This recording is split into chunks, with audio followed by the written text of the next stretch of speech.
This is Join Us in France, episode 514. 514. Bonjour, I'm Annie Sargent, and Join Us in France is the podcast where we take a conversational journey through the beauty, culture, and flavors of France. Today, I bring you a trip report with Steve Hoffman. In this episode, you'll immerse yourselves in French culture through the eyes of Steve, an American author who visited France a few times, then decided to transplant his family to a winemaking village in the Languedoc. He shares his deep insights into French village life, local cuisine, and unique travel experiences that emphasize connection over novelty. This is all about how you can fit in once you move to France. And this episode offers practical tips that will enrich your understanding of French culture and inspire your own travel adventures. This podcast is supported by donors and listeners who buy my tours and services, including my itinerary consult service, my GPS self-guided tours of Paris on the Voice Map app, or take a day trip with me around the southwest of France in my electric car. You can browse all of that at my boutique, joinusinfrance.com/boutique. Patreon supporters get new episodes of the podcast as soon as they are ready and ad-free. If that sounds good to you, be like them. Follow the link in the show notes. For the magazine part of the podcast, after the interview today, I'll discuss the reopening of Notre Dame in December 2024. There is a lot going on. And an important announcement about the bootcamp for 2025. The dates are set. I've sent an email to people who asked to be on the waiting list as they get first dibs. Next, I'll be opening up spots for patrons. After that, it will be open to all listeners. The bootcamp typically sells out quickly, so if you're interested, make sure to keep an eye on your email, Patreon messages, and of course, the podcast for more updates. Spots go fast, don't miss out. And if you are new and have no idea what bootcamp I'm talking about, you can hear all about it by listening to episode 445 and 498 or email me, Annie@joinusinfrance.com.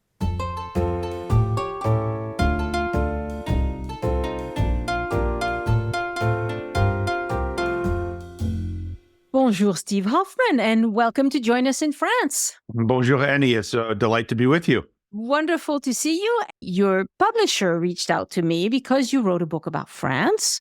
Introduce the book just in a couple of sentences. We're not going to talk about the book very much until the end of the episode, but I would like you to say the name and so people have an idea. Sure. The book is called A Season for That, Lost and Found in the Other Southern France. The other Southern France being the Languedoc-Roussillon as opposed to Provence. And it is the story of our American family of four's immersion into a tiny winemaking village in the Languedoc just north of Béziers. So about 50 minutes north of the Mediterranean, about 50 minutes east of the Pyrenees. Right. And this is a part of France I know pretty well. Although I'm going back to Béziers in a few days with Elise because we want to just get reacquainted with the landscape. I used to go all the time when I was a kid. And so this is an area that I love. And the beach there are nice because they're mostly sandy beaches. We had a chat before we decided to go ahead and record this episode. And also you sent me a file where I asked you a bunch of questions. And one of the questions is, what is a good theme for our conversation? Your response was the richness of narrow and deep travel experiences, of staying in one place long enough to let it start telling you its story rather than chasing newness and adventures. So why don't we start there? Because this is not your typical trip to visit a country, is it? Correct. This was intended as an extended stay from the start. I've spoken French for all my adult life. I took it in school. I took it in college. I had an internship. I had a stage in Paris when I was 23 years old, where I sort of transitioned from being a French student to being a French speaker. And then our children went to French immersion school in St. Paul, Minnesota, where we live. So the initial motivation was really just to have the kids go to school in French schools so that it would cement those language skills. Their curriculum was in French, but still, in an American school, there's still an awful lot of English that gets spoken at the lunch table and on the playground, et cetera. That was the initial motivation. And I think my wife, Mary Jo, and I had an idea that we would sort of figure it out. And when we arrived, it was very, very different from what we had expected. We understood that we had chosen the Languedoc because it was more affordable than Provence. We tend to like offbeat experiences rather than sort of traditional experiences. And yet, even then, I think our visions of the trip were informed by overflowing flower boxes and beautiful cobbled walls and visions of, a two-seater. De chevaux, Renault 4. Grace Kelly in a scarf driving along the cliffs of the Côte d'Azur. So Yeah. we did arrive to a very dusty, very tiny 800-person village in late summer with the cicadas singing.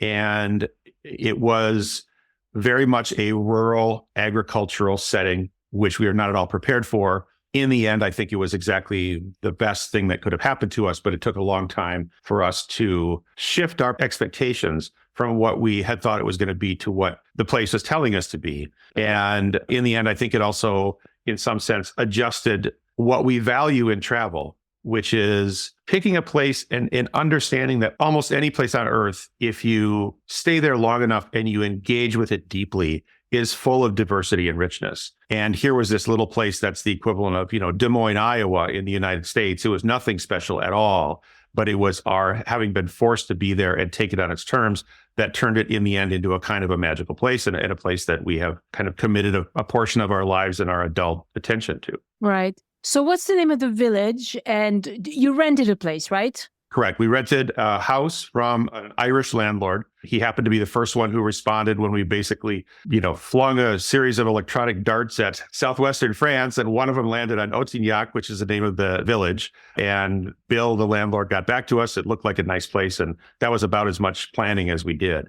So Otignac is one of the 5 villages that make up the Fougères wine appellation, which is a small Languedoc appellation that has a reputation for high quality in a region that is not necessarily known historically for great wines. It's often considered the lake of wine. It had an era when it made a lot of very inexpensive wine for the army and so on. When I was a kid, it was the worst possible wine you could buy. Exactly. Not that my family drank a lot of wine, but yeah, it was known that it was like the vin de table, but the very cheap ones. Exactly. Yeah. Yeah. There are stories in town of, in early or late in the last century, or even early in the last century, part of the daily nutrition of the vine workers was 3 liters of wine. Of course, it was 8 or 9 degree wine. So it was terrible wine, but it was at least considered part of so they would drink their 3 liters of wine, work all day, and then come back the next day to drink their next 3 liters of wine. Dear God. Yeah. Yeah. Okay. Yes, this is a very rural place. You hadn't even been before. You just Correct. Went there because you found a place that you could rent. That's correct. And because it was going to be a fall semester. The other half of my career, I'm a food writer and author for the second half of the year, but the first half of the year, I'm a tax preparer in the United States.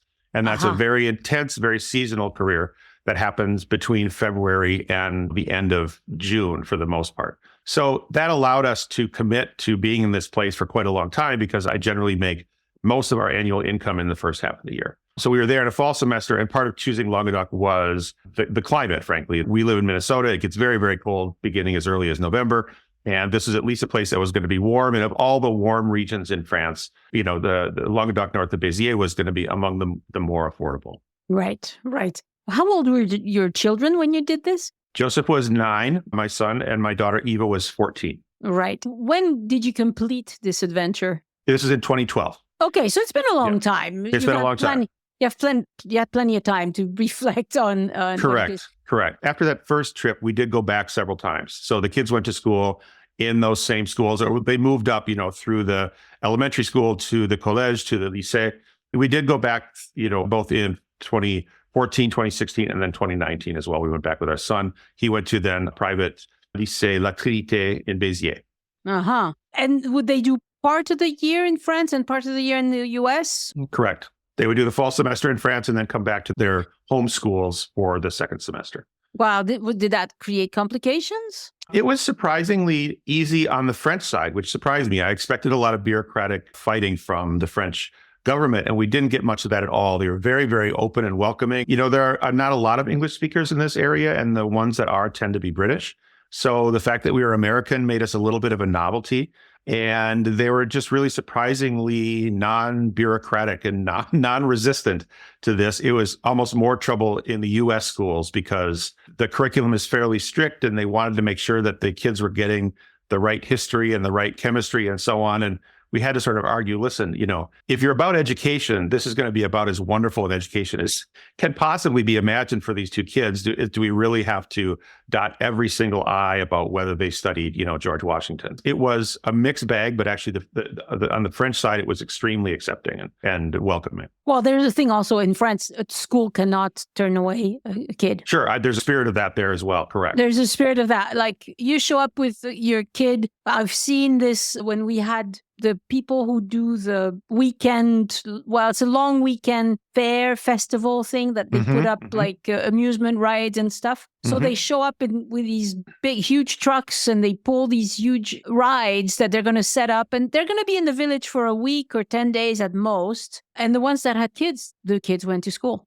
For just those 10 days, amazing. However long. That's just how it is because they need to go to school and they are amazingly resilient because they change schools constantly. That's really hard on the kid, but that's not the situation here. And I think what we found with the schools is that there was just a very strong emphasis on education being more than simply sitting in a classroom. Certainly when we are there, I know this has changed in the years since we were there, but when we were there, there is also very much an emphasis on lunchtime being an education, that you were educating the palate. They would have a different cheese every day, and they would have a true French coursed meal with a salad and a main dish and generally cheese and then a dessert. And the dessert was usually a slice of fresh fruit. And I think they also saw this as a form of education. This was going to be a new person with different experiences among classmates who was going to help to educate the French students in what a different part of the world was like. It was really refreshing and pretty great. Right. And this is very unlike a lot of people who move to France with a family and just put their kids in the English-speaking school. Yes, right. Which we have several in large cities, but you made the choice to just send your kids to the local village school, which is also what I did. I didn't even consider sending my kid. We didn't know we were going to stay long-term. We thought we were coming back to France for 2 or 3 years was the original plan. And I just thought, no, she's just going to go to the village school because that's the only way your kids are going to get to know the kids locally, and especially ours is an only child. So I was like, she needs to get to know the kids in the village and make lifelong, even though she hasn't turned out to be super close to any of them, but she still, gets their friends. Let's put it this way. I also think there's just simply a perception among villagers that if you're going to their school, you're a little bit more part of them rather than you're commuting out of town every day and then coming back for dinner. Yeah, definitely. I'm assuming that your kids speak very good French at this point. Yes. Our son went on one additional trip and had started younger, so his is better.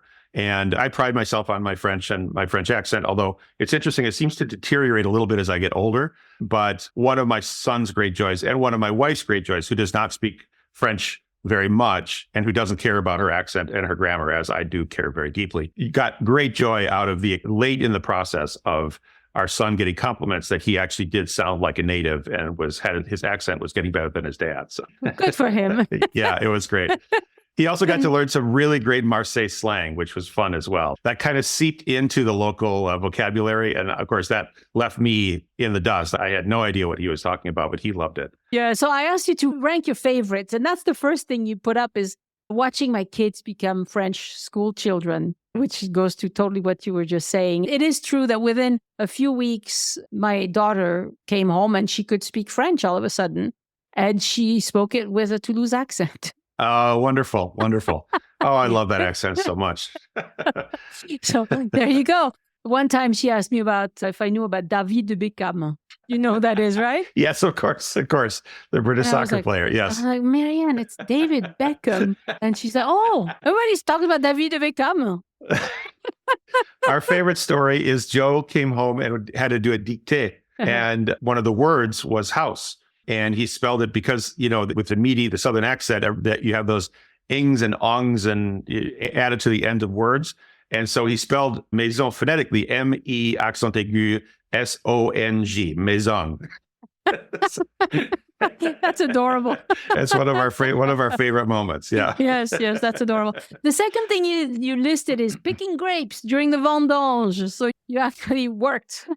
I did very much so. What happened really is that we got there And we were a month or more in and just really not becoming a part of things. There was a twofold pressure there. One is that we had arrived, and my vision of France is once you get there, it's all done. All you do is just live there. And I like speaking French. I like talking to the local people. And early in the trip, there was a moment with my wife where she was sort of like, this has to be different this time. It's not just us. We're here with kids. This is going to be among the biggest challenges of their lives. We need more from you, Steve, as the French speaker in the group than kind of showing off your beautiful French to shopkeepers and waiters. And the implication was France is great, but France is your thing. And if you don't make this something during this trip, then there's much less motivation for us to have this relationship with France. So I was very motivated because that's been a huge part of my adult life. It's one of the pillars of my adulthood is this relationship that I have with France and the French language and French culture. So I was very motivated to try to then fit in and bring the family along with me into this place.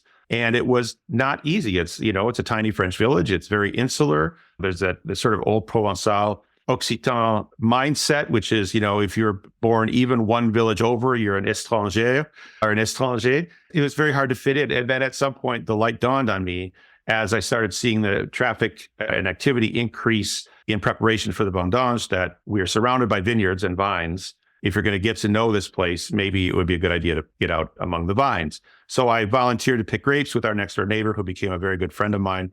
That led in turn to my actually working in the village, one of the village wineries that makes up the Fougères appellation. I met two winemakers there who've also become since very good friends. And so I had this interesting experience where I would spend a lot of mornings in the vines picking grapes, and then I would spend a lot of afternoons in the winery watching the vinification and the pressing and the moving from vat to vat. And I got a very accelerated, very surprisingly complete education in winemaking at sort of the ground level, not the sipping, beautiful scents that arise out of a glass of wine, but the very industrial, agricultural, hardworking, blue-collar element of making wine, which I absolutely loved. And it really changed my relationship with wine from then forward. Getting to know the winemakers and the details of how they turn that raw material into something so beautiful and refined is a very big part of what I love about wine now, after being somebody who liked to sip it and liked to know about it, but didn't have that kind of deep relationship with it. That's beautiful. That's really fun. And there's no better way to get to know people than to work with them. The recommendation I give to people is that they can and should join associations, dancing, sewing, soccer, anything. Join associations and volunteer your time. That's how you get to know people. Any chance at connection. Exactly. Yes, make connections, just show up. And it's going to be a little bit awkward the first couple of times. And you're going to go, oh, what am I doing here? But people, once they've seen you around a couple of times, that's it. You're part of the clan. But they do need to have had a chance to see you in their normal habitat, I guess. Absolutely. And I think there's a certain type of travel and a certain type of traveler that travels in order to gain knowledge. And they tend to also then be the kind of traveler who wants to impose their great knowledge on other people. And in the end, I didn't know anything about winemaking, and I didn't know much about this region. And so there was, at a certain point, I had to revert to a position of sort of wonder and ignorance. And it was amazing how many doors that opened, because instead of me trying to prove myself that I was worthy or that my French was good enough or that I knew enough to be accepted here, admitting my ignorance and giving the impression that I wanted to learn just opened the doors and was this huge invitation for people to share their lives with me, to share their knowledge with me. Once that attitude shift happened, the integration just was absolutely accelerated. Yes. If you want to meet a French neighbor, the best thing you can do is go knock on their door and ask them if you could borrow a liter of milk or a couple of eggs. That's fantastic. That's fantastic. Absolutely. Because you will open the conversation, and then the next day you go back and you return the item, and that's it. You are now engaged. It's a question of breaking the ice with French people, and asking them for help is an excellent way. I think it's the best way to break the ice with French people, is say, look, I've never done this in your case. Show me how you do this. You know? I had a similar experience. The village was small enough that we didn't have a butcher or a fishmonger in town. We did have an épicerie, we had a boulangerie, but we didn't have a butcher or a charcutier And so we would have a fishmonger come into town once a week in his truck, and we would have a shellfishmonger come in from the Étang de Taux, which is just Ooh, southwest nice. near Sète. Yes. So the oysters of Bouzigues were Yes. delivered to us weekly. Fantastic. That's my kind of place. It really was, honestly. And so once again, as an American in France, there's this fear of coming off as the typical American who is ignorant, who doesn't know things and kind of throws his weight around in an unpleasant way. I fought that for a lot of my time in France. And I had a similar moment to what you're talking about, which is I was in line. Mediterranean fish is a very, very different thing from the fish of the Atlantic and certainly of the Pacific. They're small and they're spiny and they're bulbous and they're big-eyed. And I had no idea what to do with it. And at some point, I couldn't pretend any longer. And I just simply asked the fishmonger how he would prepare this fish that he was selling me. And I was immediately surrounded by people giving me their recipes, who then became advisors and consultants for the rest of our trip there. It was overcoming this fear of being the ignorant American, but in fact, being ignorant in an open-hearted way was actually, it made them sort of accept me much, much faster, in fact. Right. And as a food writer, you know food. So it's not like you know Right. nothing. You know Correct. a lot. Well, the But- interesting thing is I was not a food writer when we arrived. Part of my food writing actually arose out of this trip. Oh, So okay. I arrived as somebody who had always loved food, who had a big appetite, who found huge comfort in restaurants going back to when I was a child. Had anxiety as a kid, and restaurants and their rules were something that were very, very comforting to me. So food had always been a huge comfort, but actually it was keeping a journal during this trip that set me on the path of being a food writer. That's fantastic. So you taught yourself, you mentioned the basics of Mediterranean cooking. What are some things that you learned? Well, one of my favorite things is the fact that in Mediterranean France, there's a lot of outdoor cooking during the summer, a lot of grillade. And I began as a good American buying my lumps of charcoal at the supermarket and learning from our next door neighbor who owned vineyards that no, that's not what we do. And so in France, we grill over vine wood. So you grill either over cep de vigne, which are the stumps, the larger stumps, or the sarment, the branches. And the smoke is different and the heat is different and it just fits. It's just beautiful. So that was one of the most important. Unfortunately, it's not reproducible in the northern half of North America, but it was one of my favorite memories. And every time I smell that smoke, it brings me back to. Right, because we should explain that grapevines need to be replaced once in a while. Correct. When they get old, they don't produce as much. And so they have machines that will come dig them out. And I've seen this many times. My parents actually bought a piece of land that had a lot of old vines on it. And I saw the machines come and dig them all out. And normally you would then plant new ones. But then what do you do with the stuff that comes off the ground? Exactly. Well, you cook with it.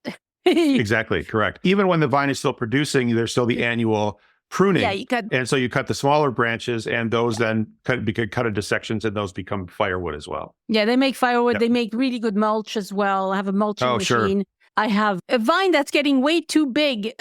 And at the end, I will chop it down and, chop most of it down and just chop up chop the bits and use it as mulch. It's very nice mulch as well. Sure. Right. And so you got to know the garrigue, which is the type of land, the very dry, rocky land of this part of France. Correct. It was very intimidating at first. First of all, again, we were expecting kind of glamour. When you think of the south of France, you think of the Côte d'Azur, you think of, Cannes. And then we got to this place. My wife is a photographer, an artist. Her photography all has to do with nature and generally the nature that's found right around her. So we came in as nature lovers. My son was an insect lover and a nature lover. And we were prepared to have a relationship with this landscape. But when we arrived, it's so dense and so prickly and so dusty and so difficult to penetrate that we were like, this is sort of this iconic Mediterranean landscape. This is really what all that it is. And in the end, Mary Jo takes a photo every single day and posts it to her blog.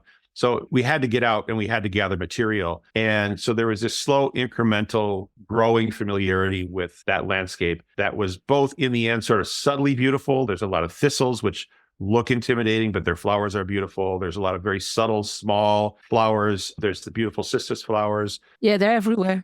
It just it kind of crept into our hearts very slowly. But the other thing that for me really became clear, again, slowly, but in a very rewarding way, was how the extent to which that landscape is absolutely lies at the heart of the local cuisine. You go out in the garrigue and you're going to smell, you're going to walk over wild thyme, and there's wild rosemary, and there are, olive trees sticking their heads up above the brush, and there is wild fennel everywhere. Oh, the fennel is so good. Oh, I just love it. Yeah. And you take a walk and you just grab a stick and stick it in your mouth. Exactly. It's interesting because there is an attribute given to the wines of that region, that there is this element in the glass, even in the liquid of garrigue. And it's sort of this briary, herbaceous, slightly resinous, spicy element to the wine. And, there's some thought that it's the terroir, that it actually is the deep roots of the vines actually kind of draw these flavors up from the soil. But there's also another school of thought that says actually the air is just filled with these scents, with these volatile aromatic compounds. And the skin of the grape is waxy and a little bit sticky. And there's actually there's a certain amount of literally the herbs of the garrigue that get attached to the grapes themselves. And when they're crushed, there's this microscopic little element of those flavors and aromas in the finished wine. And it's something that if you live there long enough, it's impossible sort of not to fall in love with that. Yeah. Well, I once learned that a tree actually gets most of everything it needs from the air. What it gets from the ground is a lot of water. It just sucks water up because it needs that to keep itself alive, but it gets a lot of the nutrients from the air around it. So there you go. Exactly, yes. And exactly. For people who are just visiting France, one of the places that's very nice to experience this garrigue is if you go to the Pont du Gard. There is a whole nature walk around the Pont du Gard that they've actually tamed it a lot. They've created paths and signs, and it's still a couple of miles long. It's not very long, but it's very fun to see all of these explanations of the garrigue around you. And it can be very, very dense, like you said. It's shrubby, short, but very dense. You better have boots on. Correct. But it does have that sort of it's a cultural touchstone in a way similar to the North Woods, for instance, of North America. It's this place that you go to. It's a spiritual, kind of iconic, almost mythological place. So you visited a vinaigrerie outside of Banyuls? La Guinelle. I haven't been. What's it like? Well, it's this obscure little place. It's up, you're right at the foot of the Pyrenees there. So to climb away from the coast, it's on the Côte Vermeille, the Vermilion coast, which is the Mediterranean coast on the eastern side of the Pyrenees in France, which if you go far south enough, you cross the Spanish border, it becomes the Costa Brava. Right. It's Collioure and Banyuls and places. Collioure and Banyuls, right, exactly. Yep. And so Banyuls makes as a wine appellation, makes a beautiful dessert wine, a sweet dessert wine. And there is a little tiny place up in the hills. You've got to zigzag your way up through these hills, and you get this longer and longer view of the Mediterranean. It's a beautiful drive for one thing. And then you arrive at this little outpost where they are making some of the most heavenly vinegar in the entire world. It is. There's really nothing else I've ever had like it. Maybe balsamic, true balsamic vinegar, but even I would say Banyuls vinegar approaches that in just sort of heavenly scent and quality. And so there's a bunch of old, oak barrels, and they take this dessert wine and expose it to the air, and the acetic acid eats up the alcohol, and you get this beautiful aromatic fragrant. From a dessert wine. Wow. Yep, exactly. Yep. So I use it as the vinegar in many of my salads, in many of my vinaigrettes, and it just it completely changes the character. It just fantastic. I'm going to have to try and look for some. So one question I have is, if you had to go into town, did you go more into Béziers or more into Narbonne? Because you're about equidistant. About equidistant. We did go often into Béziers. There's a beautiful section, sort of the centre-ville of Béziers is quite beautiful. And there's the Allées Paul Riquet, which are sort of a plane tree-lined walking pedestrian district lined by shops and stores.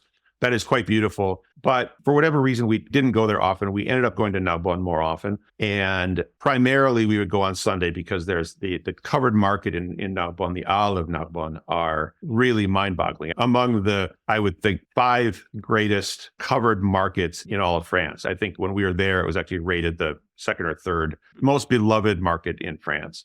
And of course, just like all of these covered markets, it's probably open most days in the morning.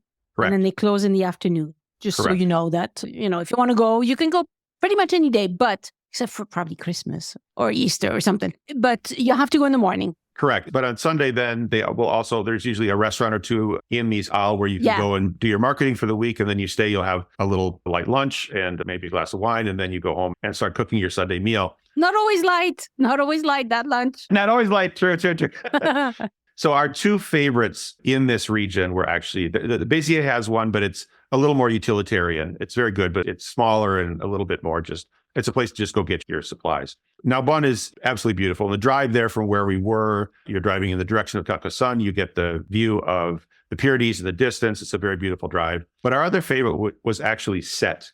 And Sète is a coastal fishing village that was also about the same distance from us, about 50 minutes away. And the beauty of going to Sète is, first of all, it's also beautiful. It's kind of situated on this Mont Saint-Clair, which is a hill of rock with houses and beautiful views out over the Mediterranean or right on the Mediterranean. But the Isle in Sète, because it's a fishing village, and I'm a lover of fish and seafood, there you can go, you get and there's also a very strong Italian influence in Sète. A lot of Neapolitan fishermen settled in Sète and continue to do their work. So there's in the hills of Sète, there's a lot of Italian families and Italian history. And so you can get your homemade pasta, and then you can buy your materials for the week. But then you can sit in front of the aisle outside under sort of a canopy, but in the open air, and you can order your fresh mussels and your razor clams and your fresh oysters, and you can have a little glass of white wine, and everybody's talking and nobody's on their phone. And it's very unromantic. It's not a very attractive place physically, but the experience was so authentic and beautiful that these are just people living their lives. You don't hear any English at all. It's all French. It's all French with the meaty accent.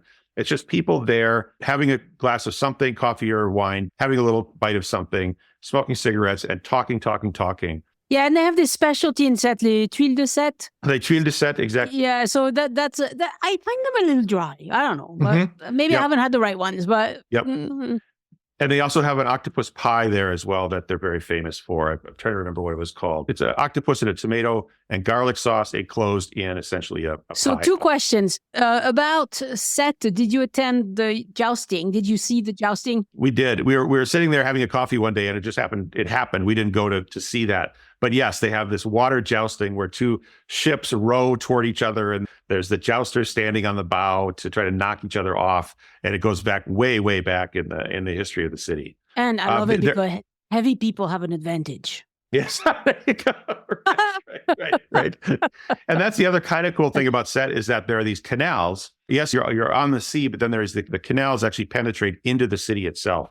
And so you can have almost, I mean, it's not Venice, but it has a little bit of that sort of romantic setting with the light bouncing off of the water of the canals and boats and fishing boats and small craft kind of going up and down the canals on their way to and from the ocean. It's a beautiful place in its way, but it's beautiful sort of in its gritty authenticity, I would say. Yes. It was fun for me to watch the families. You know, people with their kids on the weekend, they just have their little boat and they just go out. Exactly. Yes. On their little boat. Yep. And these are not fancy boats, okay? These are not yachts.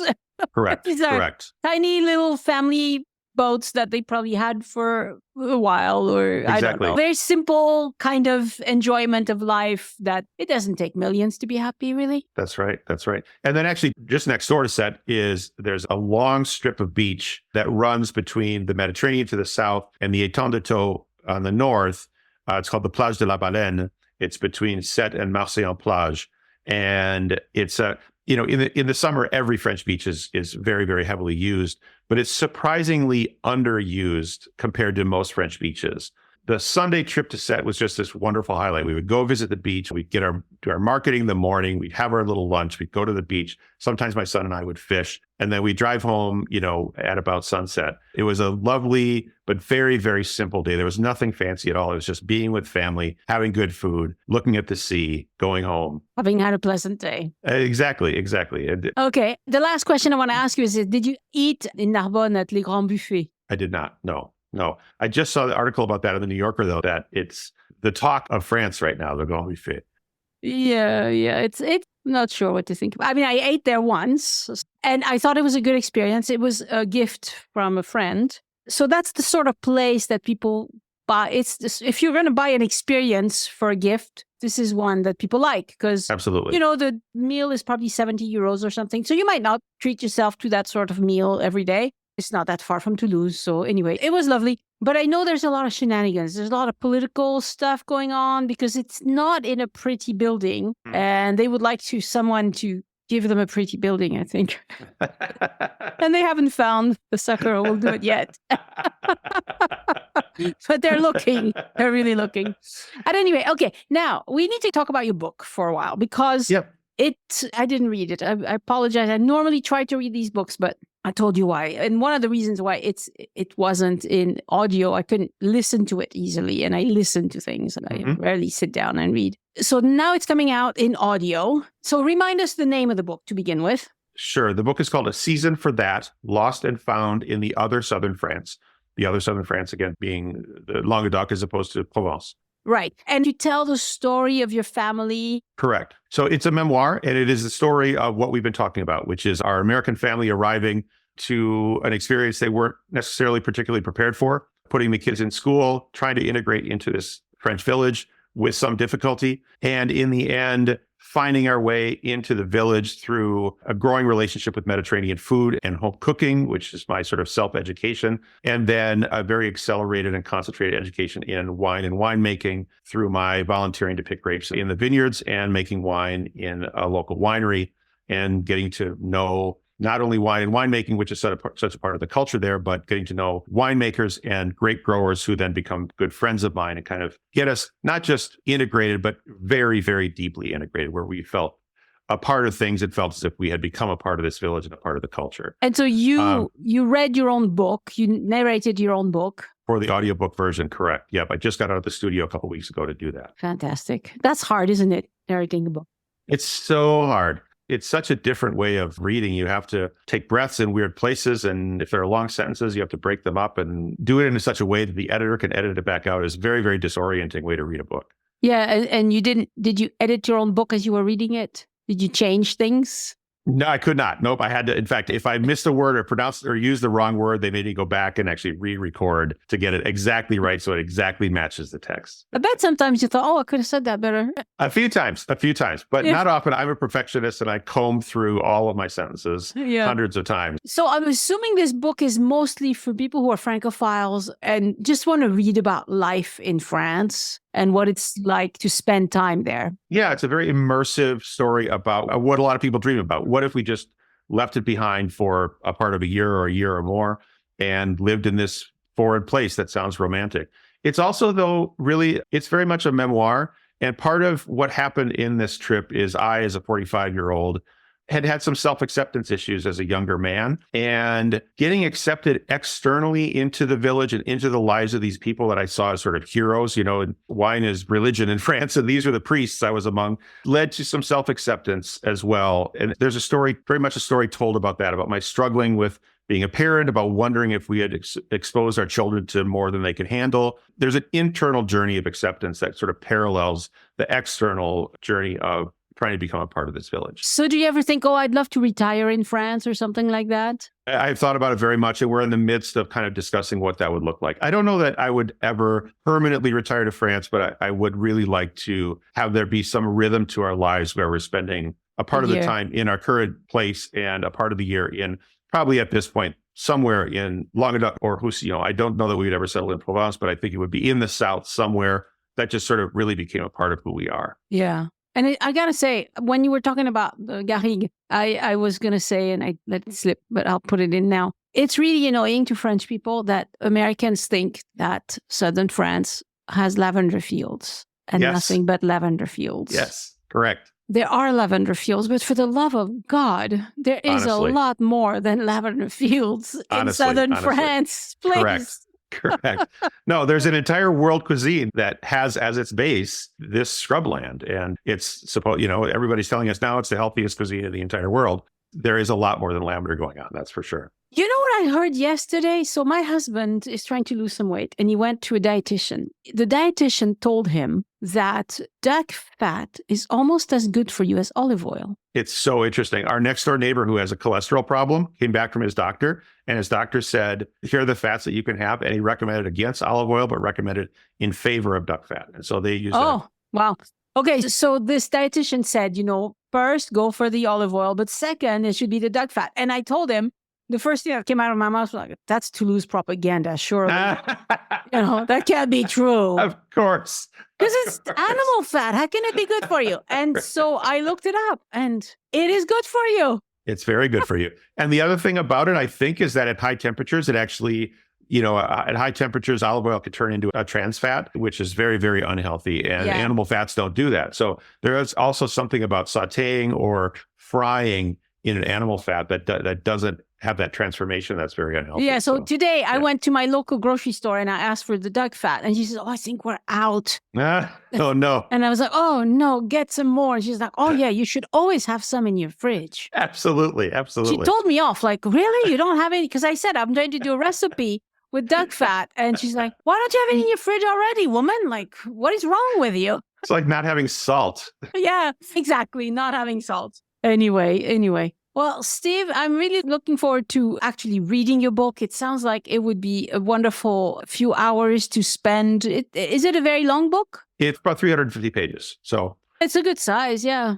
I really look forward to it. And I think it's right up a lot of people's alley because a lot of people who love France listen to this podcast. And I'm hoping that they will get me, tell me when you read it, let me know what you think about it. Please. Because I would love to hear about that.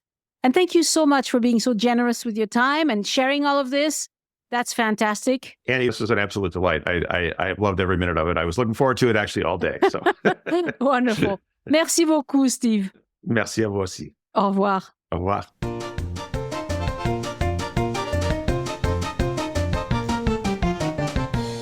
Again, I want to thank my patrons for giving back and supporting the show.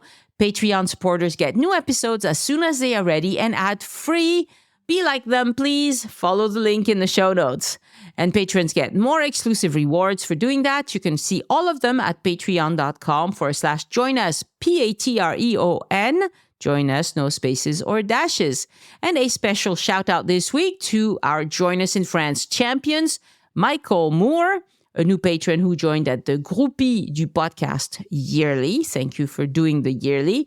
And Walter Walker, who renewed his membership. Thank you so much. And to all my current patrons, it is wonderful to have you on board in the community of travel enthusiasts and Francophiles who keep this podcast going. And to support Elise, go to patreon.com/EliseArt, ELYSART. Last week, I did a Zoom with patrons, which included a Paris game. Not as easy as all that. And me discovering a few strange occurrences on the France-Spain border. Thank you, Brian Ravel, for pointing those out to us. I've also scheduled the Zoom links for October 12th and 13th, because after that, I'll be on a cruise and unable to commit to any given time zone. Here are some reviews that people left of my voice map tours this week. About Montmartre, amazing tour. I can't explain how great it is to take a tour at your own pace and stop in shops that interest you or sit down to relax. I could not recommend higher. And this is an excellent point. Yes, with the voice map tours, you can pause and do whatever you'd like right in the middle of the tour. I do not appreciate when I do tours in real life when people try to pause me. But on voice map, you can pause me all you want. Another one on my Montmartre tour, wonderful tour. Guide was informative and had a good sense of humor. Yes, I do try not to be too dry. And about my Latin Quarter tour, really worth it? Well explained. Yes, that's one of my favorite, the Latin Quarter one. Although the Les Halles walking tour, the food tour in Les Halles is also very, I like them all. They're all my children. Thank you very much for those reviews. And podcast listeners get a big discount for buying these tours on my website at the boutique. But if you buy directly from me, it's a manual process because I do sleep. And if you want to read more reviews of these tours, go to joinusinfrance.com, VMR. That sounds for Voice Map Reviews. If the podcast is leaving you wanting more, I offer 2 levels of itinerary consultations on Zoom to help you plan your trip. It's all explained on joinusinfrance.com/boutique. This week, I had to write 2 long VIP ones One was for a family. They're going to France for a month, and none of it was in Paris or Toulouse, which are the two areas I know best, really. And so it took a long time to write, but I think they will have a wonderful time. And the other VIP I wrote was for a family, extended family, going to the Alsace, Strasbourg, over Christmas. And I really want them to have a good time. So I spent a lot of time dotting my I's and checking my T's to make sure everything is going to be just great for them. And to book those itinerary consultations, and there's also a bonjour consultation where I don't have to write a long document. And many people find that very helpful as well. It's all explained on joinusinfrance.com/boutique. All right, let's talk about the reopening of Notre-Dame de Paris, the cathedral that had a very sad fire on April 15th, 2019.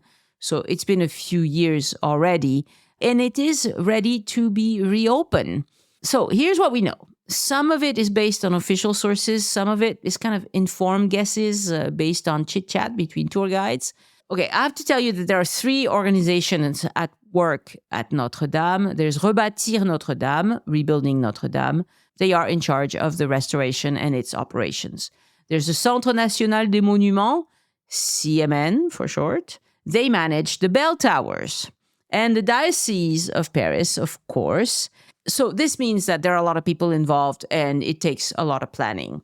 The official reopening is set for December 8th, 2025, but the general public will not get access until December 16th. Here's the timeline for this reopening. On December 7th, the cathedral will be given back to the diocese. They will get access to everything on that day. They will turn on the organ. They will have a liturgical celebration with a Magnificat, a Te Deum, and Vespers. And it'll be clergy only that day. But if you stand outside, maybe you'll hear the organ going. On December 8th, official reopening with the first Mass, also for clergy mostly. And then December 8th through 15th, various celebrations open to public figures, major donors, and people who were part of the restoration team. I hope they invite the firefighters. On December 16th is the opening for the general public. And I'm going to tell you more about that in a second. But starting in January 2025, a concert will be held in the cathedral every Tuesday evening. No details yet. I don't know if it's going to be free or if you'll probably need tickets, but I'm not sure if it'll be free or not. The Maîtrise de Notre-Dame, which is a group of fabulous young people, young singers, will be the star of the show on many occasions. This is good news because as far as I know, the Maîtrise de Notre-Dame has not been doing regular performances at the cathedral for a long time. They would appear on occasion, but not regularly like they're doing now. There will continue to be various celebrations when the cathedral will have restricted access until June 8th, 2025, which is Pentecost. And this will probably happen at all religious holidays. So Catholics have a very set schedule of religious holidays, celebrations of various sorts. You can expect that for the first year, the cathedral might be closed to the public for a day or two so that they can invite clergy from all over probably to come participate in celebrations. So you'll just be patient. It's not going to be open all the time like it was for a little while, until June 2025. Will anyone who is not an official be invited between December 8th and 15th? Perhaps. This is where the speculation goes in. I think they will probably invite local practicing Catholics who will be invited to come pray at the cathedral, but this is obviously not open to everybody. If you're one of them, you already know. Visiting Notre-Dame will continue to be free, as is the visit of all churches in France. But there will be a fee for visiting the towers. That's also common in France. That's the way it was before. They will probably charge about 10 euros per person to go up the tower. I bet there's going to be a lot of interest because it's been rebuilt, so people will want to see this. This used to be included in the museum pass, but it is not clear if that's going to change or not. The rule is that there should never be more than 2,500 people in the cathedral at any one time, with a maximum of 3,000 for big events where more security is present. How do you get in after December 15th? That's what you want to know. They really don't want masses of people queuing outside of any monument because this is a security risk. So, will they let people stand there all day waiting to get in? Probably not. They will put in place an online booking system for those who plan ahead and a free app as well, and you'll be able to use that to book a slot. This app or website hasn't been announced yet. I will let you know as soon as I hear.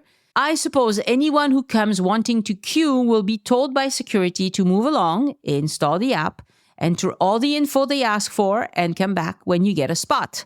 This is going to be a registration to enter with a free ticket system.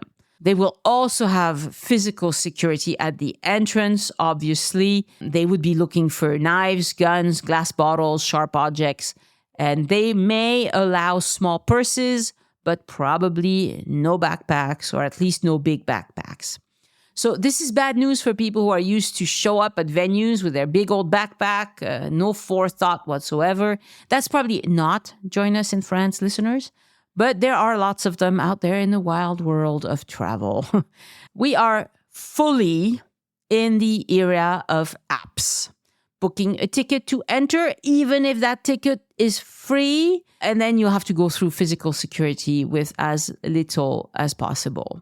So always check to see if there's an app where you can get the ticket rather than queue up, and always walk around Paris and France really with as little as possible. American friends, I'm going to have to tell you this. You really don't need to carry around a jug of water the size of your forearm. Bring the smallest possible refillable bottle. You will have lots of opportunities to fill it up. Bring a raincoat or an umbrella because it can rain in Paris, even in July, as the Olympics demonstrated. Take one credit card, maybe 40 euros in cash, some tissues, your driver's license or passport card for ID.